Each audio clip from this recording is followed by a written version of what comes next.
ലൈംഗിക പീഡന കേസിൽ നടന്മാരായ മുകേഷ്, മണിയൻപിള്ള രാജു, കോൺഗ്രസ് നേതാവ് അഡ്വക്കേറ്റ് ചന്ദ്രശേഖരൻ എന്നിവർ സമർപ്പിച്ച മുൻകൂർ ജാമ്യാപേക്ഷയിൽ രഹസ്യവാദം നാളെയും തുടരും. ഇതിനിടെ ഇടവേള ബാബുവും മുൻകൂർ ജാമ്യം തേടി പ്രിൻസിപ്പൽ സെഷൻസ് കോടതിയെ സമീപിച്ചു. അതേസമയം ബലാത്സംഗ കേസിൽ നടൻ സിദ്ദീഖ് മുൻകൂർ ജാമ്യം തേടി ഹൈക്കോടതിയെ സമീപിച്ചു. മുകേഷ് ഉൾപ്പെടെയുള്ളവരുടെ ജാമ്യാപേക്ഷയിൽ രഹസ്യവാദം കേൾക്കാനാണ് എറണാകുളം പ്രിൻസിപ്പൽ സെഷൻസ് കോടതി തീരുമാനിച്ചത്. ഇതിന്റെ ഭാഗമായി തിങ്കളാഴ്ച 2.5 മണിക്കൂറോളം അടച്ചിട്ട മുറിയിലാണ് കോടതി മുൻകൂർ ജാമ്യാപേക്ഷയിൽ വാദം കേട്ടത്.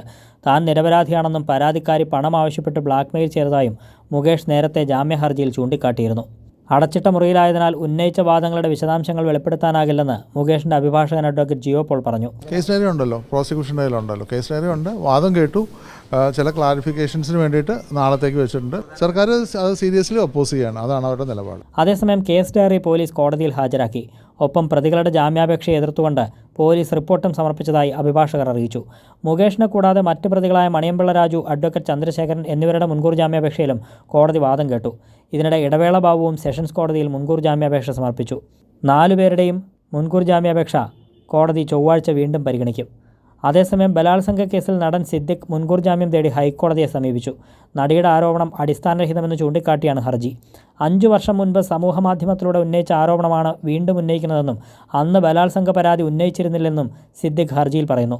തന്നെ അപമാനിക്കാനാണ് ഇപ്പോൾ ബലാത്സംഗ പരാതി ഉന്നയിക്കുന്നതെന്നും ഹർജിയിൽ ചൂണ്ടിക്കാട്ടുന്നു. പരാതിക്കാരി പോലീസിന് നൽകിയ മൊഴിയിൽ വ്യക്തതയില്ല. സൂക്ഷ്മമായി മെനഞ്ഞെടുത്ത കഥയാണ് നടിയുടെ മൊഴി.